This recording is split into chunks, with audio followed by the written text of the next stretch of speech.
মাসে আমরা শেখ হাসিনার মতন দানবকে এদেশ থেকে বিতাড়িত করেছি, সেই জুলাই মাসে আবার যদি সন্ত্রাস, চাঁদাবাজ, দখলবাজ মাথা চারা দিয়ে ওঠে, এদেশের ব্যবসায়ীরা এটা কোনোদিন মেনে নিবে না।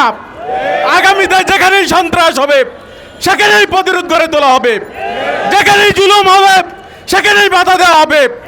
আমরা আর এই গুলিস্তান মতিঝিল এলাকায় কোনো ধরনের সন্ত্রাসীদেরকে দেখতে চাই না, চাঁদাবাজি দেখতে চাই না, দখলবাজি দেখতে চাই না।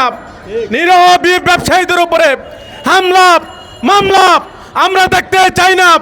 আমরা মনে করি যদি এই সন্ত্রাসী, চিহ্নিত সন্ত্রাসী, চাঁদাবাজি, দখলবাজকে যদি কোনো দল আশ্রয় দেয়, আমি হুঁশিয়ার করে দিতে চাই, এর আগের সরকার, আওয়ামী লীগ সরকার পতনের একটা কারণ ছিল সারা দেশে এই দখলবাজ, সন্ত্রাস, চাঁদাবাজের কারণে অতিষ্ঠ হয়ে গিয়েছিল।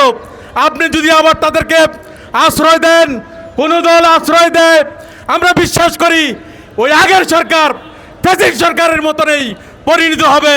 আমরা মনে করি সুতরাং এই 5ই আগস্টের পরের আজকের এই বাংলাদেশ, এই নতুন বাংলাদেশে আমরা আর কোনো ধরনের সন্ত্রাস, চাঁদাবাজ, দখলবাজকে আমরা দেখতে চাই না।